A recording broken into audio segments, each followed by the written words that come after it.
স্বৈরাচারী শেখ হাসিনা ছিল সেই সময় এই যে 16ই ডিসেম্বর শুধুমাত্র আওয়ামী লীগই উদযাপন করছে। হাসিনা খুনি হাসিনার জন্য আমরা এইভাবে মহান বিজয় দিবস উদযাপন করতে পারিনি।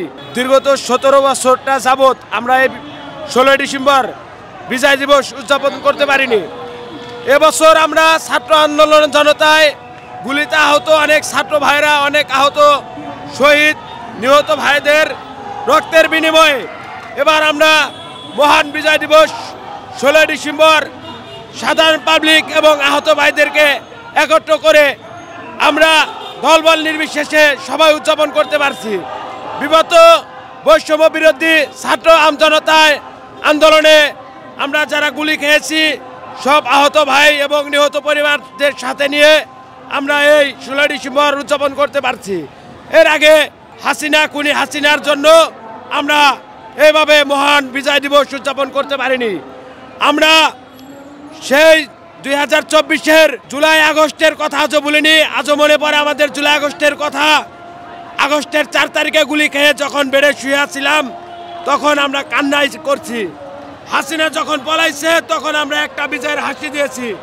সেই বিজয়ের হাসির উপলক্ষে আজকে আমরা বাংলার মাটির উপরে দাঁড়িয়ে মহান বিজয় দিবস উপলক্ষে আমরা আহত শহীদ নিহত ভাইদের পরিবার নিয়ে উদযাপন করতে পারছি। এটা আমার অহংকার। বাংলার মাটির বুকের বাংলার সুনিশ্বাস ফেলাইতে পারতেছি। বাংলাদেশ ইত্তেলাফ জিন্দাবাদ। আজকে আমাদের এই রক্তের বিনিময়ে শহীদ মুক্ত আবু সাইদ ভাইয়ের রক্তের বিনিময়ে বাংলাদেশ থেকে ফ্যাসিলিটি সরকার চলে গেছে। এই ফ্যাসিলিটি সরকার যদি আবার দেশে ফিরতে চায় একবার নয় হাজারো বার সেই সাইদি সাহেব যে কথা বলছে তার কথাটা বারবার মনে পড়ে। বিড়ালের মতন 100 বছর নয় সিংহের মতন 1 ঘন্টা বাঁচবো, কিন্তু এই ফ্যাসিলিটি সরকারকে এই বাংলার মাটির বুকে এই স্বাধীন বুকে আর ফিরতে দেব না। স্বৈরাচারী শেখ হাসিনা ছিল সেই সময় এই যে 16ই ডিসেম্বর শুধুমাত্র আওয়ামী লীগই উদযাপন করছে, আর অন্য কোনো দল অংশগ্রহণ করতে পারে না ওইভাবে। তো বর্তমানে দল মত নির্বিশেষে সকল মানুষ এই 16ই ডিসেম্বর এই মহান বিজয় দিবস 2024 উদযাপন করতেছে। আমরা বৈষম্য বিরোধী ছাত্র আন্দোলনের ব্যানারে যারা আহত আছি তারাও এই উদযাপন করতেছি।